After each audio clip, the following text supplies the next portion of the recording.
wabarakatuh. Alhamdulillah wa kafa wassalatu wassalamu ala sayyidina Muhammadil Mustafa wa ala alihi wa sahbihi ahli sidqi wal wafa, amma ba'du. Al-mukarramun, para alim, para kiai, ustadz dan ustazah yang saya hormati, hadirin yang dirahmati Allah Subhanahu wa taala. Pertama-tama marilah kita panjatkan puja dan puji syukur kehadirat Allah Subhanahu wa taala yang memberikan kita beribu-ribu nikmat, yakni nikmat Islam, iman, dan ihsan, sehingga kita bisa hadir pada acara yang mulia ini. Kedua kalinya sholawat serta salam tetap tercurah limpahkan kepada junjungan Nabi besar kita, Habibana wa Nabiyana Muhammad sallallahu alaihi wasallam. Hadirin yang dirahmati Allah, sebagaimana dalam firman Allah di dalam Al-Quran, bahwasannya Rasulullah sebagai contoh yang baik bagi umat manusia.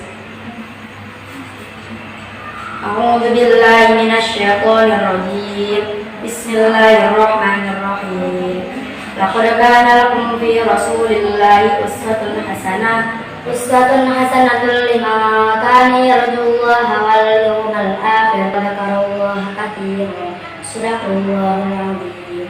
Artinya, sesungguhnya pada diri Rasulullah terdapat suri tauladan yang baik bagimu, yaitu bagi orang yang mengharap Allah dan hari akhir serta banyak berzikir kepada Allah. Al-Ahzab ayat 21. Rasulullah menjadi contoh yang baik bagi umat manusia, tidak hanya dalam satu bidang, melainkan dalam berbagai bidang lengkap dan komplit. Rasulullah Shallallahu Alaihi Wasallam menjadi contoh dalam bidang berdakwah, dalam bidang menjadi guru, dalam bidang bisnismen, politisi, panglima perang, dan banyak lain sebagainya. Jadi pantaslah Allah Subhanahu wa taala mengangkat Rasulullah menjadi tuntunan bagi umat manusia. Rasulullah sebagai suri tauladan yang baik bagi umat manusia. Walaupun Rasulullah sama seperti kita manusia, tapi sebagai contoh jelas beda kualitasnya dari yang mencontoh. Misal, kita sebagai manusia perlu tidur, Rasulullah juga tidur. Namun tidurnya Rasulullah beda dengan kita. Rasulullah tidur matanya saja, sedangkan hatinya selalu berzikir kepada Allah Subhanahu wa taala. Hadirin yang dirahmati Allah, Rasulullah Shallallahu alaihi wasallam dilahirkan hanya mengubah keyakinan dan kejahilan orang Arab untuk pada waktu itu menyembah berhala. Tapi Rasulullah Shallallahu alaihi wasallam juga untuk mengubah berbagai hal yang tidak sesuai dengan tuntunan Islam.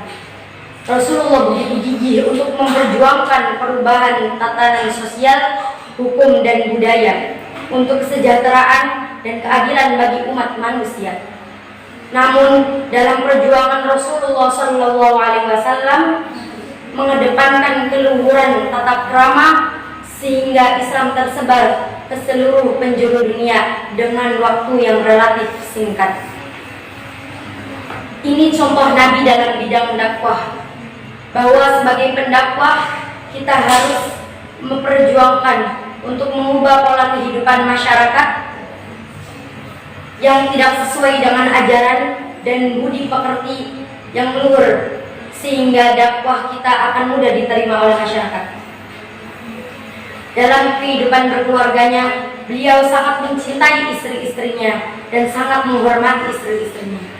Meskipun beliau sebagai pemimpin negara, namun beliau tidak pernah gengsi untuk membantu istri-istrinya dalam pekerjaan rumah. Rasulullah Shallallahu Alaihi Wasallam tidak pernah ingin merepotkan orang lain. Beliau bisa mengerjakannya sendiri, akan beliau kerjakan sendiri. Dalam bidang perniagaan juga beliau sebagai contoh yang baik bagi umat manusia. Rasulullah Shallallahu Alaihi Wasallam memulai berniaga pada usia 9 tahun. Dalam berbisnis, Rasulullah sangatlah jujur sampai beliau mendapatkan gelar Al-Amin yang dapat dipercaya karena kejujurannya. Bahkan kejujurannya membuat Siti Khadijah jatuh cinta dan mempersuntingnya dan menjadikannya sebagai Ummul Mukminin, dan masih banyak bidang lainnya yang telah diajarkan Rasulullah SAW kepada umatnya. Demikianlah pidato singkat mengenai Maulid Nabi. Semoga dengan adanya peringatan Maulid Nabi ini kita bisa meneladani sifat baik, keluhuran, akhlak beliau. Akhirul kalam, wassalamualaikum warahmatullahi wabarakatuh.